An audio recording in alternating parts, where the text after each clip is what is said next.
Assalamualaikum warahmatullahi wabarakatuh. Perkenalkan, saya Nova Rifatul Amalia, calon guru penggerak angkatan 11 dari SD Negeri 3 Badengan dan Kabupaten Jepara.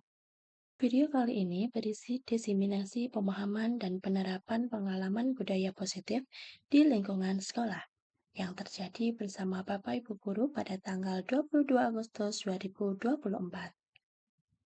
Adapun susunan acara dalam kegiatan ini antara lain 1. Pembukaan, 2. Sambutan kepala sekolah, 3. Penyebaran pemahaman dan pengalaman budaya positif di lingkungan sekolah, yang keempat, praktik pembuatan keyakinan kelas, yang kelima, sesi tanya jawab, dan yang keenam, penutup. Assalamualaikum warahmatullahi wabarakatuh. Yang terhormat Bapak Kepala Sekolah SDN Negeri 3 Badengan Bapak Haji Jazari SPD, yang saat ini beliau masih dalam kegiatan. Yang saya hormati seluruh Bapak Ibu Guru serta karyawan SDN Negeri 3 Badengan yang berbahagia pada hari ini. Pertama-tama, marilah senantiasa kita panjatkan puja dan puji syukur atas kehadirat Allah Subhanahu wa Ta'ala yang telah memberikan nikmat rahmat dan hidayahnya kepada kita semua sehingga kita dapat berkumpul dalam acara diseminasi pemahaman dan penerapan pengalaman budaya positif di sekolah dengan keadaan sehat walafiat. Yang kedua, salawat serta salam adalah senantiasa kita curahkan kepada junjungan kita Nabi Agung Muhammad Sallallahu Alaihi Wasallam. Semoga kita semua didapatkan syafaatnya di yaumul kiamat nanti. Amin Allahumma. Bapak Ibu yang kami hormati, untuk mengefektifkan waktu, mari kita buka acara diseminasi ini dengan suratul Fatihah. Al-Fatihah.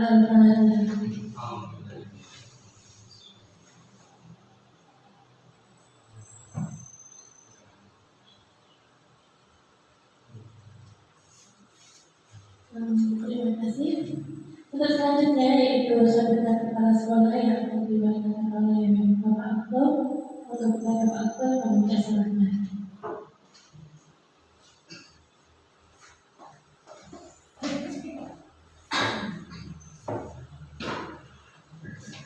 Assalamualaikum warahmatullahi wabarakatuh.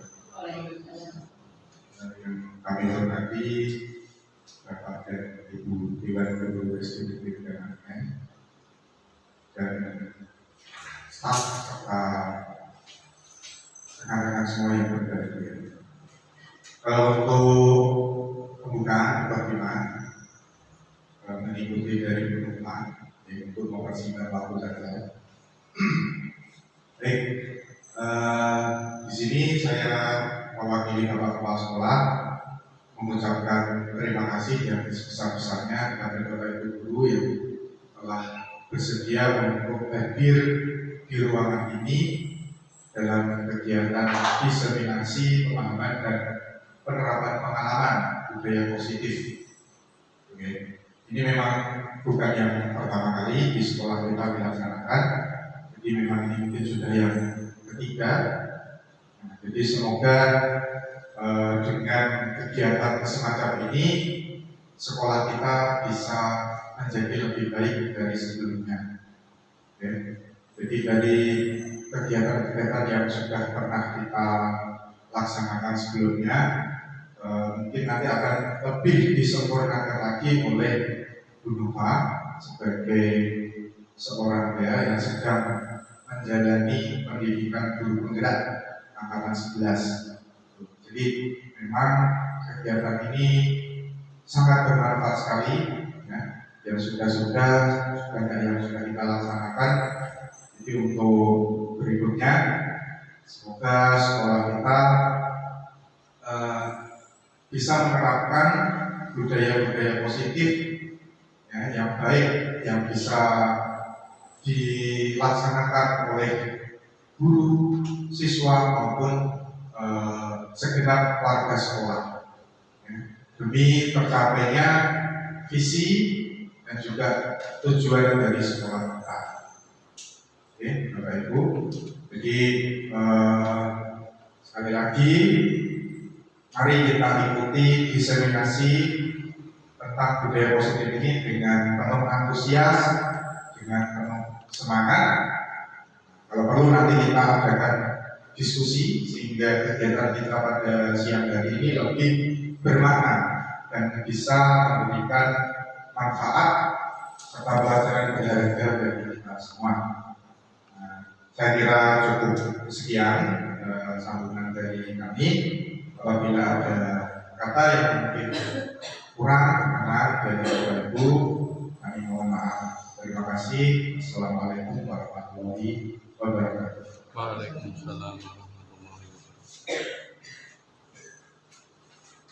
Terima kasih Pak Ketua atas sambutan yang diberikan. Selanjutnya yaitu pembelajaran materi budaya positif. Nah, Bapak Ibu, sebelumnya kita santai saja ya, tapi serius tapi santai. Selamat siang Mas Dian. Halo, apa kabar? Siang, bisa ya Mas Dian? Bisa. Coba ya Mas Dian. Selamat siang Mas Dian. Oh Kak Dian ya jawabannya ya. Selamat siang Kak Dian. Halo, apa kabar? Kak Dian tunjuk sebelahnya. Selamat siang. Nyanyi dong. Selamat siang Pak Ketua, apa kabar? Siap. Iya. Baik dong. Iya. Lagi ya. Lagi. Berdiri. Nanti kita Ya. Berdiri Bapak Ibu. Ya. Selamat siang. Dari Apa kabar? Selamat siang Pak Ketua, apa kabar? Baik. Selamat siang, Bu Ade, apa kabar? Nanti bertanya. Selamat siang. Selamat siang, Bu Fitri, apa kabar? Sehat. Oke, bertanya. Selamat siang, Bu Salma, apa kabar? Baik, Kuat aku. selamat siang, Bu Wini, apa kabar? Bingung. Baik. Selamat siang, Bu Irma, apa kabar? Baik. Firman aja jangan Firman. Oh,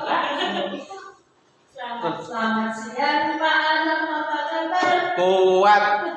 Wes. Oke, terima kasih tepuk tangan bersama. Nah, serius tapi santai. Ini bukti. Mari kita bersama berkolaborasi untuk membangun budaya positif di sekolah kita. Budaya positif dalam diskusi kali ini, yang pertama kita mendengarkan dengan baik, yang kedua mengangkat tangan jika ingin berpendapat, kemudian berbicara dengan sopan dan saling menghormati. Nah, sebelumnya Bapak Ibu, sebelum ke budaya positif, apa sih itu budaya? Budaya adalah cara hidup yang berkembang yang dimiliki oleh seseorang atau sekelompok orang dan diwariskan dari generasi ke generasi, tapi tidak secara turun-temurun. Nah, sedangkan budaya positif di sekolah adalah perwujudan nilai-nilai, keyakinan-keyakinan universal, dan kebiasaan-kebiasaan baik yang ada di sekolah kita yang berpihak pada murid agar murid dapat tumbuh kembang dengan baik sesuai dengan profil pelajar Pancasila. Ini pengertian budaya positif. Nah, konsep inti dari budaya positif itu ada beberapa, Bapak Ibu. Ada perubahan paradigma belajar, ada disiplin positif, nilai-nilai kebajikan, kebutuhan dasar manusia, motivasi perekonomian manusia, posisi kontrol guru, keyakinan kelas, dan segitiga restitusi. Sebelumnya, tentu beberapa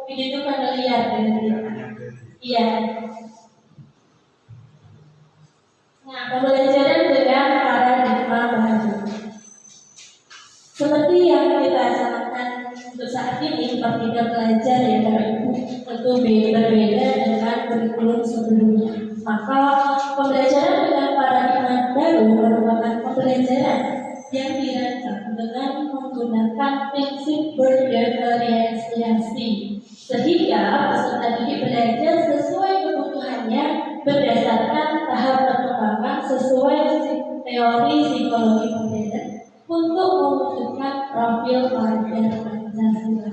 Lagi-lagi pembelajaran kita diarahkan ke profil karakter Pancasila.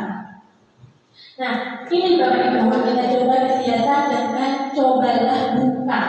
Dengan kita berpasangan teman kita, kepalkan salah satu tangan Anda dan bayangkan di situ Anda menyimpan sesuatu yang sangat berharga.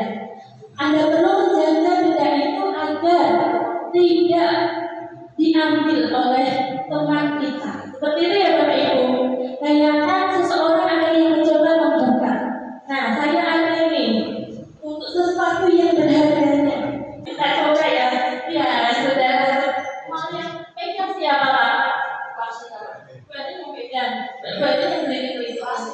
Nanti dicek 3D dilihat di dapat diterang ya. Coba ini berharga, gambarnya berharga.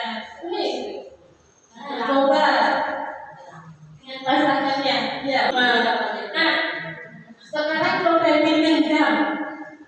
Yang satu harus berusaha membujuk apa saja, asalkan dia mau membuka kepala tangannya. Coba yuk dicoba. Pastinya mau coba cara apa sekarang bujuk di depan. Ayo ngomong. Mau kurang banyak tak tambahin lagi. Ini sangat berharga. Kurang asli. Kurang asli nanti dijemputin. Di sini Bu, di sini. Ini ya, ini dong. Sudah? Ini yang pegang siapa ini yang pegang? Sekarang digenggam yang kuat ya Mas Dian ya. Itu berharga atau tidak Mas Dian? Berharga sekali. Maka pertahankan ya Mas Dian ya. Coba kita lihat bagaimana cara Pak Oto untuk membujuk. Rayu, setelah dapat hadir. Itu kalau yang di dalam situ aku tukar sama uang 1 juta mau nggak? Saya tukar sama uang banyak, itu mau nggak? Berapa aja? Saya tukar sama mobil, mau nggak kira-kira? Enggak. Terus gimana ini? Apa saya harus memaksa ini? Dengan cara kekerasan atau bagaimana? Iya, Anda mau menyerahkan. Oke. Terus apa dengan cara bagaimana? Apa dengan cara yang halus nggak bisa, keras nggak bisa? Berarti memang Anda tidak mau menyerahkan itu. Sepertinya saya. Oh gitu. Kalau gitu saya menyerah. Seperti itu. Bandingkan nyawanya ya Bapak Ibu. Jadi dipertahankan sangat kuat sekali. Dan Pak Oto menyerah. Iya, saya Oh iya, saya iya. menyerah. Oh iya, tepuk tangan untuk Pak Oto dan Mbak Dian. Nah, ternyata kita next, Bu Fitri. Apakah Pak Dian tadi membuka kepala tangannya? Tidak ya, tidak. Kenapa demikian? Karena dikatakan tadi sangat penting seperti nyawa saya ya Allah. Terus dalam kegiatan ini sesungguhnya siapa yang memegang kendali atau kontrol untuk membuka atau menutup kepala tangan? Kita sendiri pasti Pak Dian ya, dalam kasus tadi Pak Dian. Dan sebenarnya kalau persoalan jadi Pak Dian juga jawabannya adalah diri kita sendiri.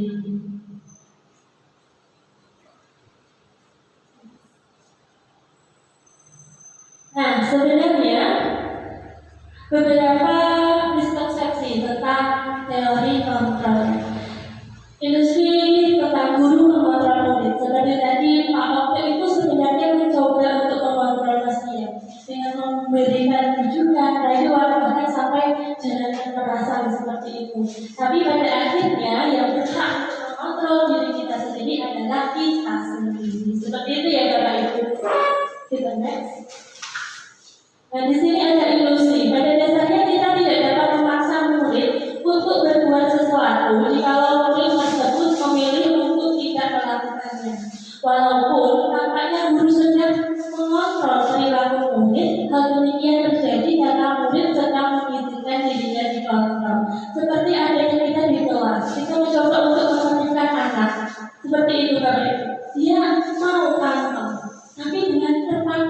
seperti itu ya.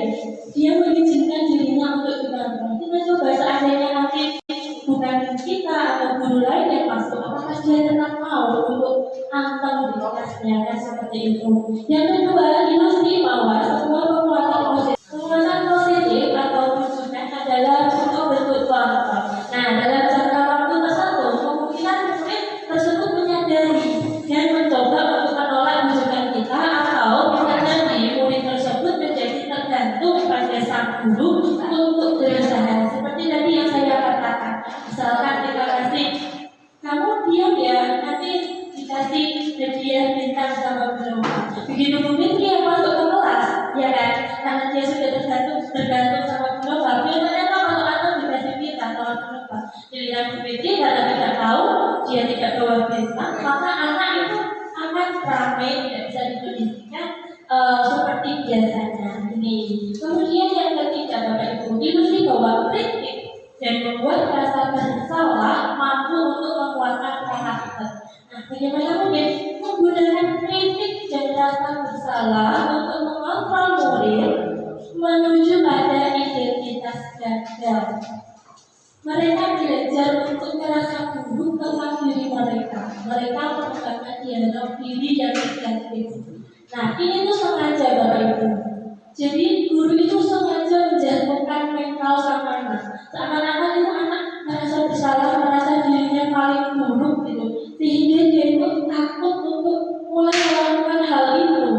Nah, ternyata ini juga bisa untuk menuju identitas gagal itu. Yang selanjutnya yaitu ilusi bahwa orang dewasa berhak memaksa. Banyak orang dewasa yang percaya bahwa mereka memiliki tanggung jawab untuk membuat murid-murid berbuat hal tertentu. Apapun yang dikatakan dapat diterima. Namun saat itu pula orang dewasa akan menyadari bahwa perilaku memaksa tidak efektif untuk jangka panjang dan sebuah hubungan permusuhan akan terbentuk. Dipaksa, pikirannya ya manut, tapi pada di endingnya ini kan aku kok sebel karena diarahkan terus, diatur terus seperti itu. Ini miskonsepsi tentang teori kontrol. Nah, selanjutnya Bapak Ibu, bagaimana sih mengubah paradigma stimulus ke pendekatan teori kontrol? Kita bisa melihat Bapak Ibu bahwa stimulus respon itu realitanya kita sama hidup. Sedangkan dari teori kontrol itu kebutuhan kita berbeda. Guru dan murid itu kan kebutuhannya berbeda. Nah, dulu dengan stimulus respon dianggap guru dan murid itu kebutuhannya sama. Untuk saat ini kita posisikan diri kita. Apa kebutuhan yang murid? Apa kebutuhan kita? Kalau kita ingin menerbitkan, bagaimana caranya? Tidak hanya suruh manut seperti itu, tapi kita diajak diskusi. Oh, nanti kita akan bahas lebih lanjut ya. Setelah itu semua orang melihat dialog yang sama. Nah, setiap orang memiliki gambaran yang berbeda. Intinya dari kontrol itu memandang individu yang memang punya kebutuhan sendiri, tidak bisa disamakan semuanya. Seperti itu tapi disiplin positif. Nah, ini tadi. Sebelumnya mari kita tanyakan pada diri kita sendiri, bagaimana kita berperilaku, mengapa kita melakukan itu, apakah kita melakukan itu karena adanya dorongan dari lingkungan. Misalkan saya di sini pukul 07.00, apakah itu karena suatu keharusan atau memang saya ingin untuk berangkat dari awal seperti itu.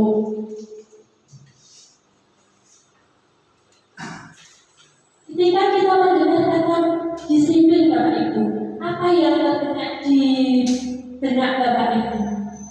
Coba, saya ingin mendengar suaranya. Kalau saya bilang disiplin, yang terbenak itu apa? Patuh pada aturan. Terus apa lagi? Disiplin tegas. Biasanya kalau kita dengar disiplin itu sesuatu yang harus diikuti gitu ya, dan biasanya menakutkan, bahkan harus tegas. Bisa biasanya itu juga ada sanksi-sanksinya seperti itu,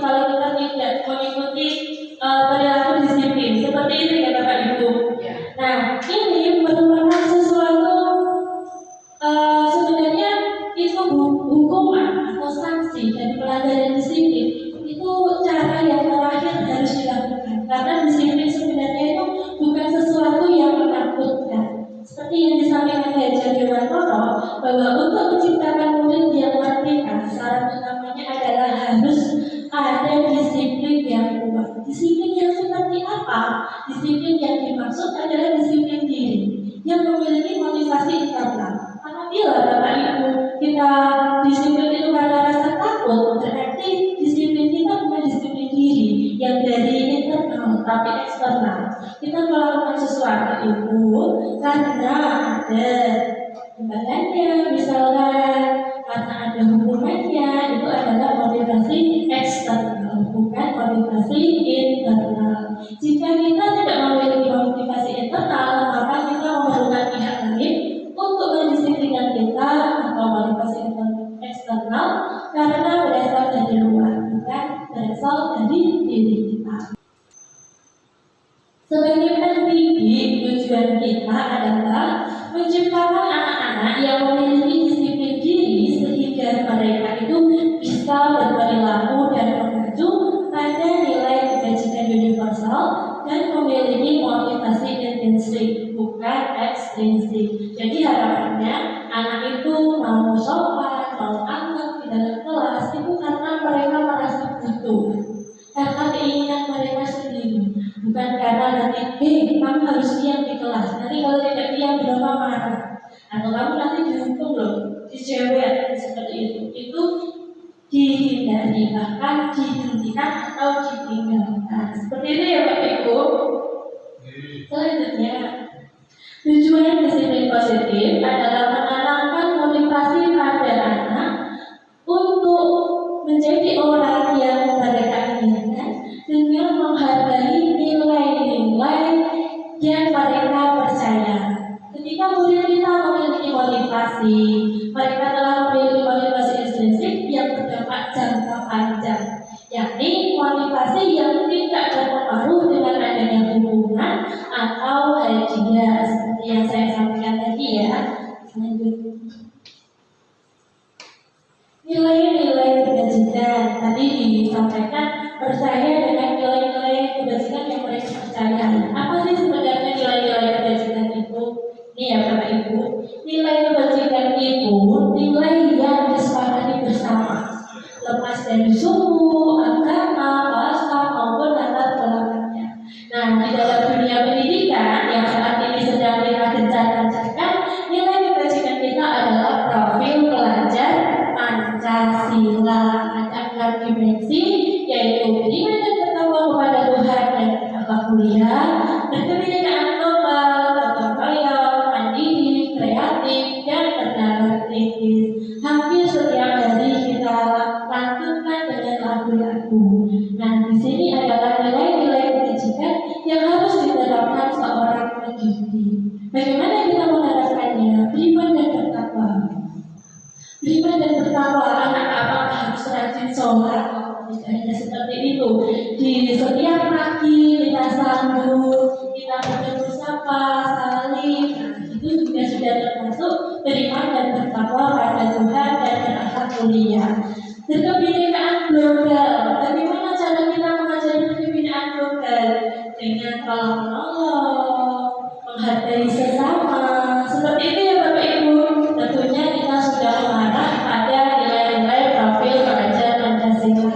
Selain itu, nilai kebajikan yang kedua adalah Ibu Primary Youth Program, yaitu antara lain toleransi, rasa hormat, integritas, mandiri, menghargai, antusias, empati, keingintahuan, kreativitas, kerjasama, percaya diri, dan komitmen.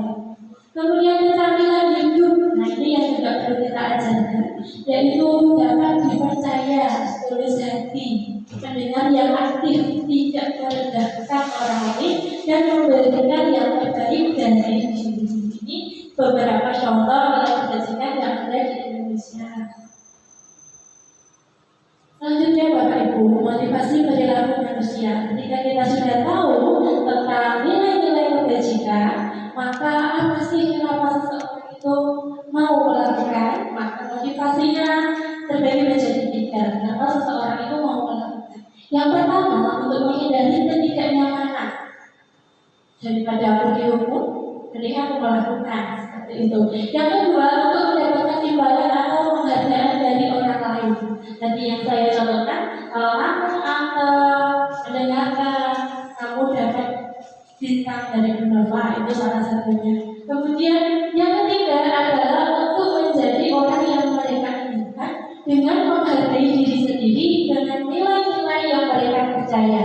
Tentu setiap anak itu sudah ditanamkan di dirinya, baik dari lingkungan keluarga maupun sekolah, untuk nilai-nilai yang mereka percaya. Seperti itu ya Bapak Ibu. Nah, dari ketiga ini harapannya kita itu mampu untuk memberikan motivasi perilaku pada anak itu yang nomor berapa kira-kira Bapak Ibu?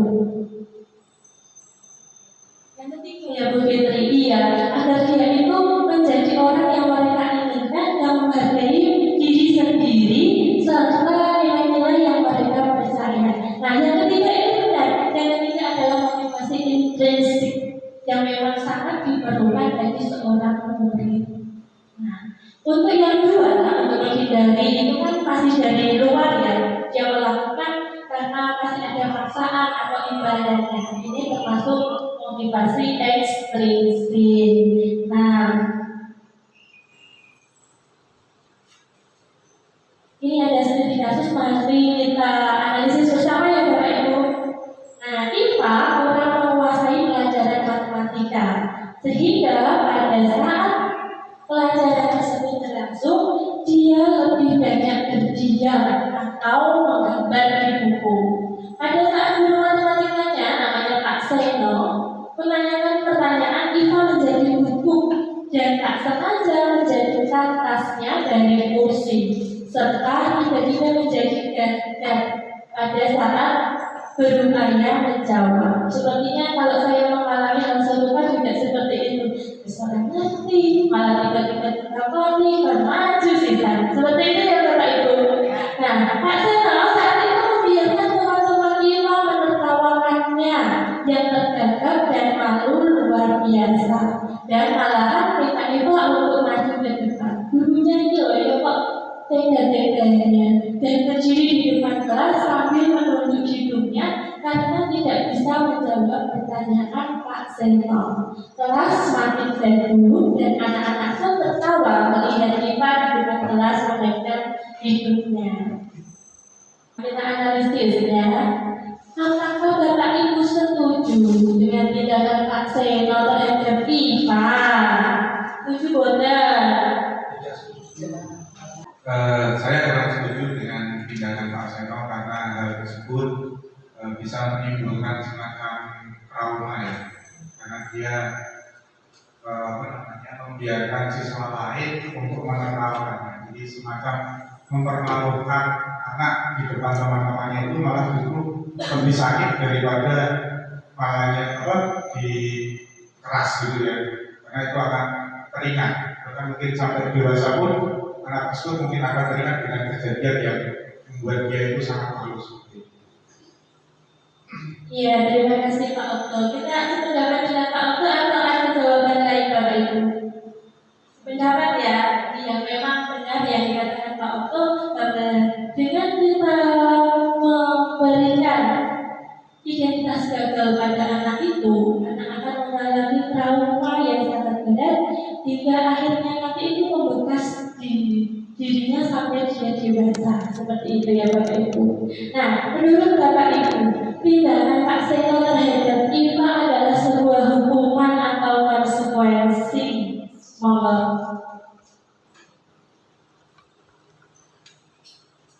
Kalau menurut saya Pak Seno ini hukuman karena dia langsung menjatuhkan hukuman ke anak itu tanpa berpikir anak itu bagaimana perasaannya. Terima kasih. Tepuk tangan dong. Luar biasa sekali ya.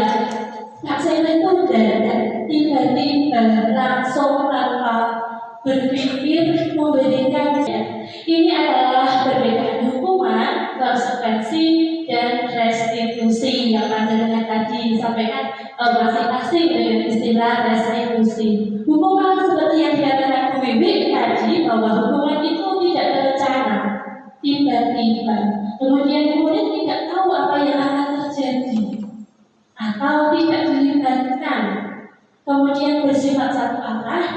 berupa hubungan fisik atau psikis.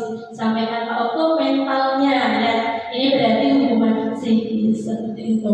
Kemudian konsekuensi. Apa bedanya hubungan dengan konsekuensi? Kalau konsekuensi itu terencana, disepakati sesuai aturan. Misalkan seperti ini. Tadi kan tidak memperhatikan pelajaran matematika. Jika anak tidak memperhatikan pelajaran di kelas, maka sebelumnya dibuat kesepakatan bersama ini. Anak harus. Nah itu kalau terjadi pelanggaran dan anak harus melakukan tindakan itu, maka ini bisa disebut dengan konsekuensi. Karena anak sudah tahu apa yang harus dia lakukan ketika dia melanggar. Itu konsekuensi. Kemudian murid tetap dibuat tidak nyaman, meskipun benar itu adalah konsekuensi, tapi ya tetap saja identitas karakternya kita munculkan agar dia itu merasa dirinya buruk dan tidak mengulangi hal tersebut. Sikap guru selalu memonitor murid, gurunya awasi, dipantau. Nah, bedanya dengan restitusi apa ya? Kalau restitusi adalah proses menciptakan kondisi bagi murid untuk memperbaiki kesalahan. Jadi kita tanya, dia tidak memperhatikan kita diganti, kita tanya, kamu lagi ngapain? Nah, itu benar apa salah? Itu restitusi. Kemudian proses kolaborasi untuk mengajak murid mencari solusi. Kalau kamu tidak memperhatikan, kamu tidak bisa mengerjakan soal, maka apa yang dapat kita lakukan? Itu restitusi. Gitu ya Bapak Ibu. Nah, ini ada kuis. Ini itu terlambat sekolah berarti. Terus langsung disuruh nyatet sama gurunya. Kamu tulis itu, jadi kalau tidak terlambat lagi sampai 100 kali. Nah seperti itu. Berarti pilih, ditunjuk berarti ini bisa kok kalau ditunjuk. Jangan dong, ini bisa. Ini termasuk hukuman atau konsekuensi. Tunjuk berarti. Ya kita jawab apa? Ya.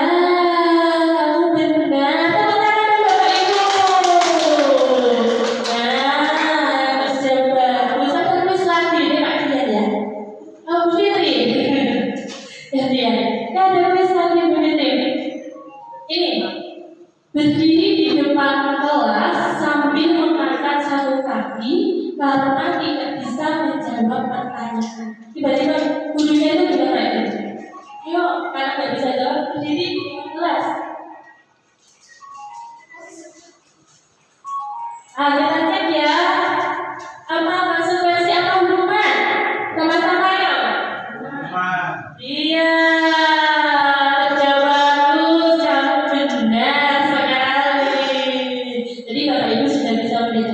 Hubungan dan konsekuensi. Keyakinan kelas, nah ini yang saat ini harus kita jalankan, Ibu. Mengapa keyakinan kelas? Mengapa tidak peraturan kelas saja? Biasanya kan ada tata tertib sekolah, peraturan sekolah.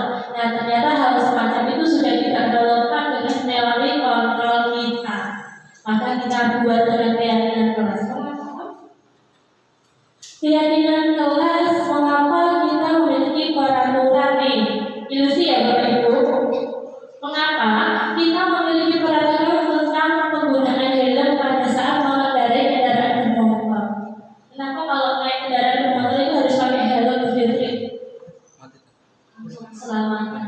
Iya, untuk keselamatan. Maksudnya kalau kemana-mana pasti pakai helm.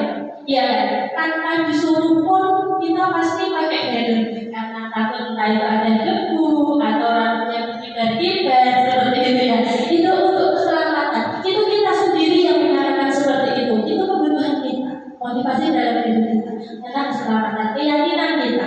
Nah yang kedua Bapak Ibu, mengapa kita memiliki peraturan tentang penggunaan masker dan mencuci tangan setiap saat? Kenapa saudara? Untuk kesehatan. Iya, luar biasa sekali. Ya benar ya, kita harus menjaga kesehatan dengan menggunakan masker. Janjinya itu juga gitu. Kemana-mana pakai masker saja, pakai masker terus. Nah, itu salah satunya beliau untuk menjaga kesehatannya. Nilai keyakinan. Kalau nggak pakai masker kurang gitu. Nah itu keyakinan gitu. Nah selanjutnya Bapak Ibu, keyakinan adalah nilai-nilai dan cita-cita yang mengarahkan pada keyakinan seseorang akan lebih termotivasi dari dalam. Seseorang akan lebih tergerak bersemangat untuk menjalankan keyakinannya. Kalau kita yakin bahwa pakai helm barang untuk keselamatanku, tanpa aku harus menunggu nekono polisi atau tidak, ya aku pakai helm. Nah itulah motivasi dalam diri atau keyakinan dalam diri kita, sehingga kita itu bersemangat tidak hanya mengikuti peraturan saja, namun lebih bermakna daripada itu. Bagaimana membuat keyakinan kelas Bapak Ibu? Nah yang pertama, orientasi pentingnya keyakinan kelas. Yang kedua, libatkan seluruh murid dalam membuat keyakinan kelas. Nah keyakinan kelas ini dibuat dalam kalimat yang positif. Positif ada negatif positif ya. Jadi kalimatnya tidak boleh, jangan, bukan negatif. Kalimatnya dibuat positif, hadir tepat waktu seperti itu. Yang keempat, disesuaikan dengan kondisi sekolah agar mudah diterapkan. Dan yang kelima, keyakinan kelas itu harus kita tempel di tempat yang strategis agar mudah dilihat dan diingat. Jadi kalau anak itu gaduh gitu Bapak Ibu, kita lihatlah keyakinan kelas kita, apakah sudah sesuai dengan keyakinan kelas kita atau belum, seperti itu. Nah, ini beberapa tentang keyakinan kelas itu bersifat lebih abstrak daripada peraturan. Kalau peraturan kan lengkap, rinci gitu. Kalau peraturan kelas itu bersifatnya lebih abstrak, berupa pernyataan-pernyataan universal. Kemudian dibuat dalam bentuk positif sudah. Nah, tidak terlalu banyak dan tidak terlalu panjang, pastinya mudah diingat. Kemudian bisa diterapkan di lingkungan sekolah. Semua warga kelas hendaknya ikut berkontribusi dalam pembuatan keyakinan kelas dan bersedia meninjau kembali keyakinan kelas dalam waktu tertentu. Satu secara periodik, secara rutin kita tinjau. Nah, Bapak Ibu, contoh keyakinan kelas disiplin, kerjasama, gotong royong, tanggung jawab, saling menghargai. Disiplin itu keyakinan kelas, nilai kebajikannya. Kemudian dalam disiplin itu kira-kira peraturannya apa? Datang ke sekolah tepat waktu. Untuk itu, Bapak Ibu saya minta untuk mempraktikkan keyakinan kelas ya. Masing-masing dari Bapak Ibu menulis satu aturan yang bisa diterapkan di kelas. Misal tadi seperti paham ya, tidak apa hadir tepat waktu atau hal-hal lain yang sekiranya dapat diterapkan kepada siswa. Gitu ya Bapak Ibu. Nanti kalau sudah Bapak Ibu tempelkan di sini dan kita analisis bersama bagaimana cara buat keyakinan kelas.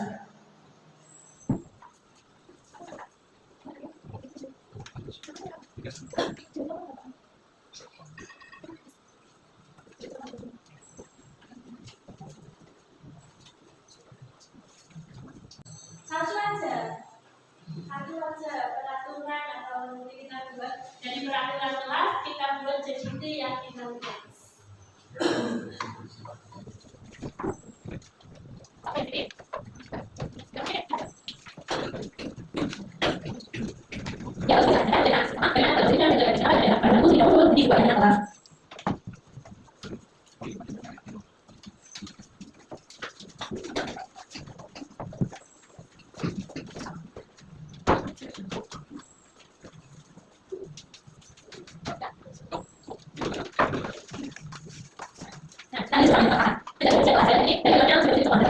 Jika mendapat giliran feedback, datang lebih awal, laksanakan tugas dengan tuntas, buang sampah pada tempatnya, saling menghargai, berperilaku sopan. Sekarang kita katakan, karena sudah positif semua, kita katakan ya Bapak Ibu, menjaga kebersihan kelas. Ini nilai keyakinan apa?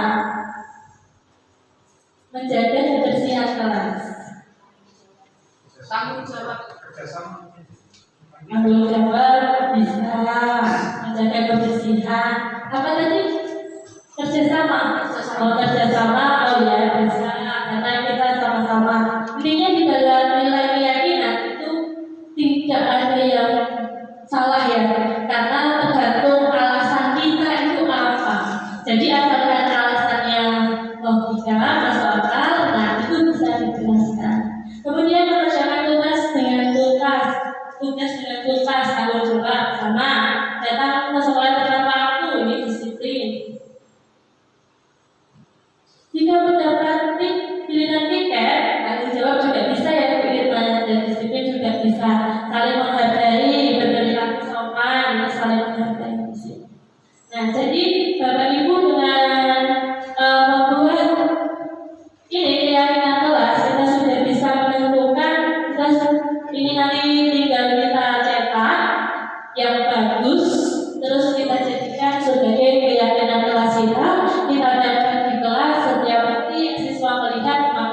secara tidak langsung anak akan terbiasa melakukan hal itu dan bisa untuk memunculkan atau menumbuhkan karakter yang baik karena kebiasaan baik itu. Begitu ya Bapak Ibu. Nah, kita lanjutkan Bapak Ibu. Ini bedanya peraturan dan nilai kebajikan. Kalau peraturan itu selalu mengembalikan hukum pada tempatnya. Ini kan peraturannya, kata-katanya. Nah, nilainya apa? Nilainya tanggung jawab seperti yang tadi kita analisis. Dilarang mengganggu orang lain, maka nilai kebajikannya menghormati orang lain. Hadir di sekolah 15 menit sebelum pembelajaran dimulai, maka nilai kebajikannya apa? Menghormati orang lain dan komitmen. Dilarang melakukan kekerasan, nilai kebajikannya adalah keselamatan menghargai orang lain. Begitu ya Bapak Ibu. Nah, selanjutnya adalah kita keyakinan kelas sudah. Semua orang yang senantiasa berusaha untuk memenuhi kebutuhannya dengan berbagai cara. Semua orang berusaha memenuhi kebutuhannya untuk berbagai cara. Bila mereka tidak bisa mendapatkan kebutuhannya dengan cara yang positif, mereka bisa saja melanggar peraturan atau melakukan hal-hal yang tidak sesuai dengan nilai-nilai kebajikan. Ini tentu sesuatu yang wajar ya Bapak Ibu. Kalau ada anak melanggar nilai kebajikan, ya kenapa dia melanggar nilai kebajikan? Karena untuk memenuhi kebutuhannya. Kebutuhannya itu apa? Nah, kita simak di sini. Ada 5 kebutuhan dasar manusia. Kebutuhan dasar manusia adalah segala sesuatu yang kita lakukan untuk mendapatkan apa yang kita inginkan. Seluruh tindakan kita memiliki tujuan tertentu dan semua usaha terbaik yang kita lakukan adalah dalam rangka untuk memenuhi kebutuhan kita terpenuhi dengan baik. 5 kebutuhan dasar manusia. Yang pertama Bapak Ibu bisa lihat yaitu bertahan hidup. Yang kedua kasih sayang dan rasa diterima. Yang ketiga kekuasaan, kebebasan, kesenangan. Bertahan hidup contohnya adalah makanan, pakaian. Kemudian kasih sayang dan rasa diterima. Misalkan kita kerja kelompok, tentu ada anak yang begini. Kamu nggak mau sama kamu. Gitu ya Bapak Ibu, itu tuh pasti ada. Nah, ini bisa jadi dia itu akan melakukan sesuatu yang buruk karena merasa tidak diterima oleh kelompoknya. Kemudian ada penguasaan, harga diri, keinginan untuk dianggap memimpin prestasi. Nah, penguasaan. Kemudian kebebasan, mandiri, memiliki pilihan mencoba hal baru. Dia selalu ingin mencoba hal baru. Dan kesenangan bermain, rumor, antusiasme dan tertawa. Kemudian yang selanjutnya yaitu posisi kontrol sebagai seorang guru, Bapak Ibu. Nah, kita seorang guru itu tentunya tanpa sadar, Bapak Ibu pasti sering melakukan tindakan-tindakan yang mana memposisikan diri kita sebagai penghukum. Terkadang kita juga memposisikan diri kita sebagai pembuat merasa bersalah. Ataupun kadang-kadang juga kalau kita sedang berguna-guna bisa jadi memposisikan diri kita sebagai teman, kemudian sebagai pemantau dan sebagai manajer. Kira-kira Bapak Ibu yang paling sering dilakukan di lingkungan sekolah ini sebagai apa? Teman? Sepertinya nanti kalau teman tuh saya dihormati gitu. Apa? Sebagai pembunuh atau sebagai pemantau? Wah, kalau saya tidak sesuai peraturan, itu langsung sebagai manajer. Sebagai manajer, atau sebagai manajer dong. Kita lihat nanti sama-sama manajer ini yang banyak pasti. Yang pertama dulu penghukum ya Bapak Ibu. Jelas kalau sebagai penghukum itu ini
ini tadi ada yang pacaran gitu, itu nggak pakai topi, nggak pakai sepatu, nggak pakai kaos kaki. Nah, ini ya, dia memantau kenyataannya aja dengan peraturan yang sudah dibuat. Guru komposisinya memantau, berarti mengawasi. Pada saat kita mengawasi, kita bertanggung jawab atas perilaku orang-orang yang kita awasi. Dan ini ya tidak perlu ya kan, tapi sangat tertentu, ya kan tentu. Kemudian sebagai manajer ini kan tidak faktor bisa udah bagaimana memposisikan diri sebagai manajer, semuanya sebagai manajer. Guru berbuat sesuatu bersama dengan murid, mempersilahkan murid mempertanggungjawabkan perilakunya, mendukung murid agar dapat menemukan solusi atas permasalahannya sendiri. Coba baca belajar kelas 2 itu berubah mendengar ini mau gitu kan, ini loh kan, dia mengungkapkan apa yang dirasakan. Bu Wiwi kan hanya memancing dengan pertanyaan. Dan terus kamu pengennya kepiye lagi? Berarti benar kita sudah memposisikan diri kita sebagai manajer. Yang terakhir ini tadi misi ketiga restitusi. Nah, misi ketiga restitusi itu apa? Nah, ini peran kita sebagai manajer itu harusnya menerapkan misi ketiga restitusi, menyelesaikan permasalahan murid yang ada di sekolah kita dengan 3 tahapan Bapak Ibu. Yang pertama, menstabilkan identitas. Yang kedua, merealisasi tindakan yang salah. Dan yang ketiga, menegakkan keyakinan. Di dalam segitiga restitusi sendiri adalah suatu proses dialog yang dijalankan guru atau orang tua untuk mendapatkan menghasilkan murid yang mandiri dan bertanggung jawab. Nah, ini tahapannya tadi ada 3. Kemudian di dalam menstabilkan identitas itu ada apa aja?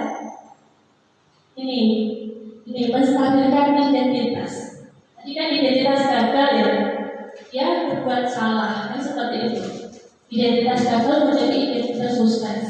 Biar dia itu tidak mengalami trauma sampai saat nanti. Nah, kita buat kata-kata gak akan. Bunda juga pernah seperti itu. Setiap orang itu pernah melakukan kesalahan. Jadi meskipun dia sudah menyadari, sudah dijatuhkan tadi, angkat lagi. Biar dia itu punya kekuatan. Jadi percaya diri, saya boleh melakukan itu, tapi saya harus menjadi lebih baik lagi. Bukan hanya kamu kok yang pernah melakukan sedemikian itu. Kemudian validasi tindakan yang salah. Pasti kan kamu melakukan itu karena ada alasannya. Jadi kalau IPA dia nggak mendengarkan matematika, pasti kamu punya alasan. Saya takut bu, saya apa bu, kan seperti itu. Kita gali lebih dalam lagi.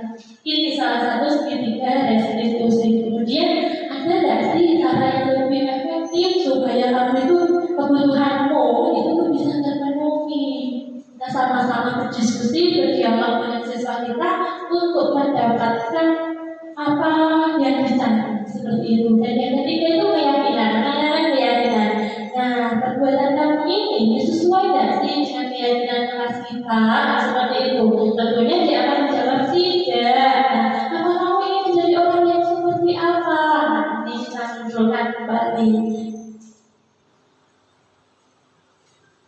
Ini kata-kata yang menstabilkan identitas, berbuat salah itu tidak apa-apa yang sudah saya jelaskan tadi.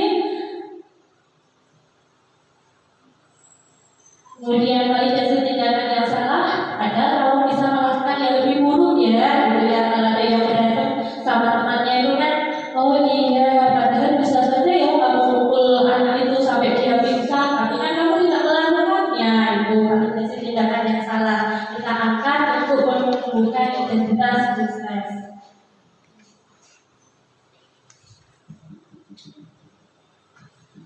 Menanyakan keyakinan murid melihat kesalahannya, kemudian dihubungkan dengan kebajikan yang mendasari manusia berinteraksi dengan orang lain. Nah, kesimpulannya adalah dalam rangka menciptakan budaya positif, penerapan disiplin positif dipraktikkan untuk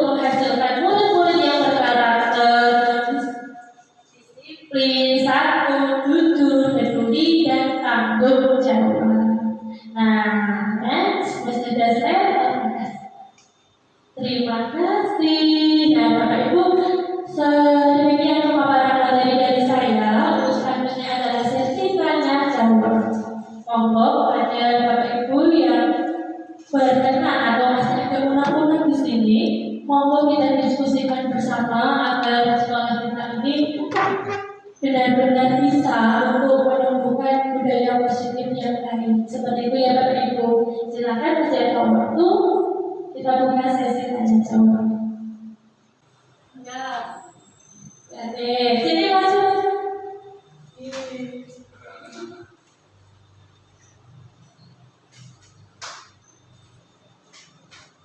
Terima kasih atas waktunya.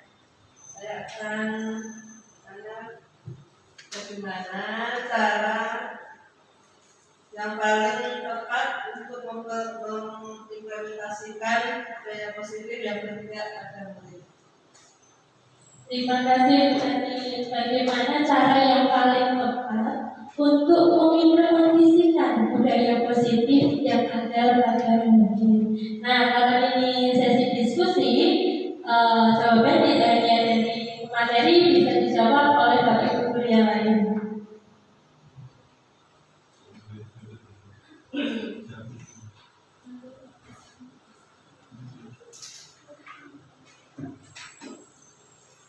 Saya Bu. Oh iya Pak Anam, silakan.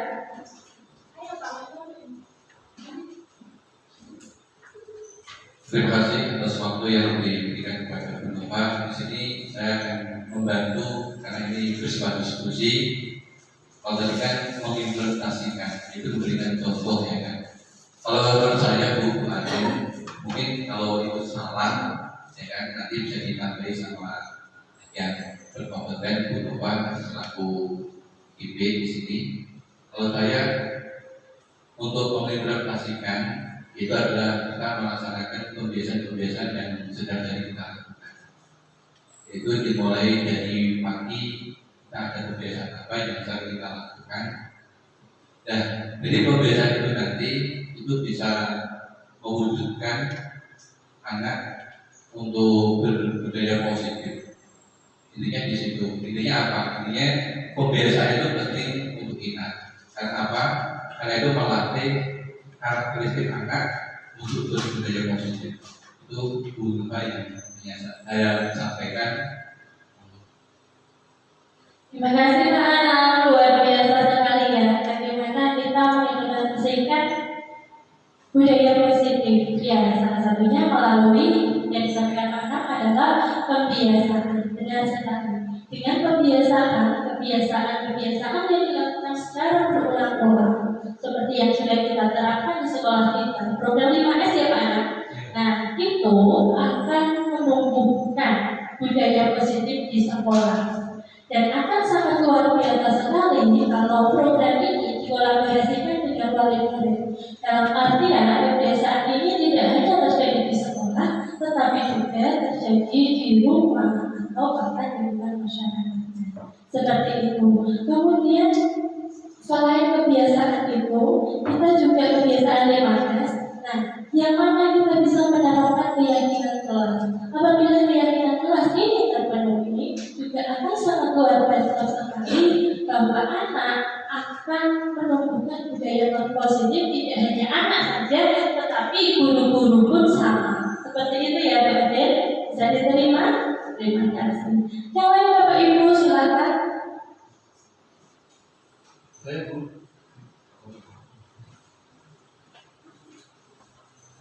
Assalamualaikum warahmatullahi wabarakatuh. Perkenalkan nama saya Ria. Terima kasih Bu Doma atas waktu. Di sini saya mau menanyakan, ini masuk praktek saja ya kan, berarti yang terjadi di lingkungan SD tentang mengenai segitiga restitusi.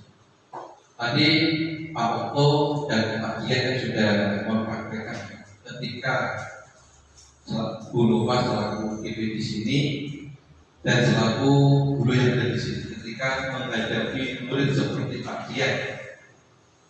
Salah satunya ketika diberi bimbingan apapun bentuknya mengenai segitiga restitusi, dia selalu kekeh dengan pendirian.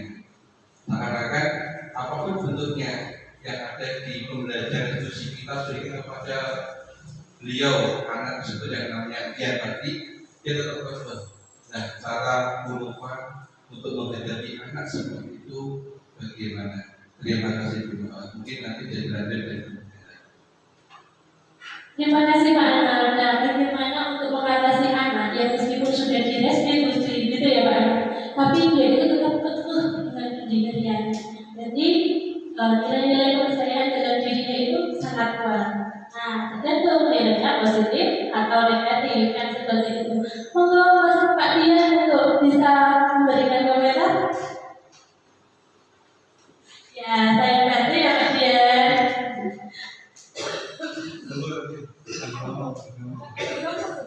Monggo dibatasi Bapak. Nah, seperti ini. Anak itu kan tentu punya alasan untuk melakukannya.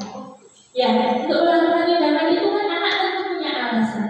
Kita gali sejujur-jujurnya kebutuhan anak itu apa, gitu kan? Jangan bilang sudah diberikan berulang kali tetap tidak mau untuk mengikuti. Berarti ada satu kasus yang belum dia selesaikan Pak anak, belum dia sampaikan. Nah itu yang harus kita cari. Pokoknya kita benar-benar harus mencari tahu kebutuhan anak itu apa. Kalau dia tidak terima atau dia penguasaannya, nah kita cari penguasaan, kebutuhan penguasaan itu yang seperti apa. Oh dia itu ingin diakui. Kalau dia ingin diakui ya maka nanti di kelas kan kita sudah tahu. Menganalisis secara tersirat. Oh sebenarnya kita coba-coba ya Pak anak. Kalau mungkin dia itu ingin diakui, maka tonjolkan dia di kelas seperti itu. Jadi untuk kenali kebutuhan dasarnya, mengapa dia melakukan hal seperti itu. Kalau menurut saya seperti itu Kak Ana. Nanti kita bisa berdiskusi lagi apabila belum memuaskan atau menemukan jawabannya. Ada yang ingin ditanyakan lagi Bapak Ibu? Cukup? Kalau cukup, terima kasih atas kerjasamanya, terima kasih atas perhatiannya hari ini. Wassalamualaikum warahmatullahi wabarakatuh. Demikian video diseminasi dari saya. Terima kasih telah menyaksikan. Wassalamualaikum warahmatullahi wabarakatuh.